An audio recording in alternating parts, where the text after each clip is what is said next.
Hello. अस्सलाम वालेकुम। वालेकुम सलाम। अदा यो फनकार माशूक शर पिया ॻाल्हायो बाबा? जी जी तव्हां केरु था ॻाल्हायो भाउ? भाऊ मां एॾो गंबट साइड खां थो ॻाल्हायां, मंगरियो आहियां राति जो। नालो भाउ? नालो सईद आहे। इहो यकीन कयो तव्हां असांजे मंगरिया क़ौम मां हुजो हा न, चंदो करे तव्हांखे गोली हणाए छॾियो आहे, पर राग सां अहिड़ी नाजाइज़ी न थियण जो। सफ़ा बेलचड़ा पिया लॻो मूंखे, उमेद न। हे साईं, असांजी सिंध में हिकिड़ो उभरंदड़ तारो जंहिं चङे भले नाले वारे फनकारनि खे साइड में करे रखियो। मुमताज़ मौलाई, शमन, फ़ाइज़ा अली ऐं अलाए केतिरा फनकार हिन वक़्तु जेको आहे त डिप्रेशन में अची विया आहिनि, परेशान आहिनि।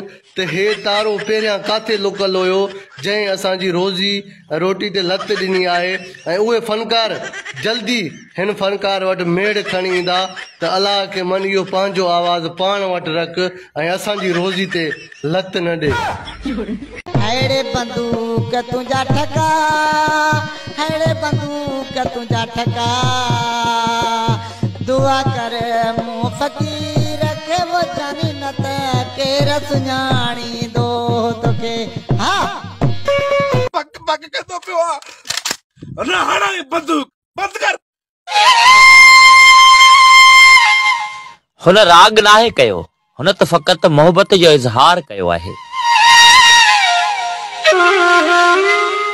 हुन ते ठठोलूं करण सां अवां जी दिलनि जो त बार हल्को थी पवे थो, पर हे सिंधी क़ौम हुन जी दिल तां छा गुज़रंदो हुतो। हा, वहां जा उहे कमेंट, उहे कालूं उन्हनि हुक्मराननि जे मुंहं ते दांगी छो न थियूं मलीन जिन पूरी सिंध खे लुटे बर्बाद करे छॾियो आहे। के ॾाहे केॾो हुन ख़ूब चयो आहे त सिंधी क़ौम ॾुख त ॾेई वेंदी, पर ॾुखनि में साथ कॾहिं कोन ॾींदी। ऐं हाणे भाउ माशूक शर जी पचार छॾे हुक्मराननि जी उन नाहिलनि खे बि वायरल त करियो न, त जीअं ख़बर पए त तव्हां में गैरत केतिरी आहे। हेलो। अस्सलाम वालेकुम भाउ।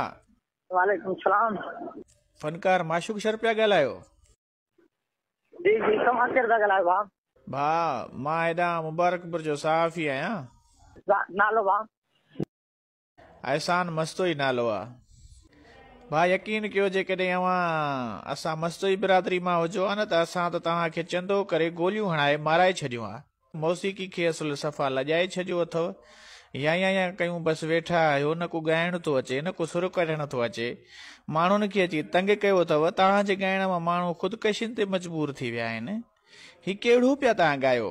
सफ़ा बेलचड़ा पिया लॻो मूंखे, उमेद न।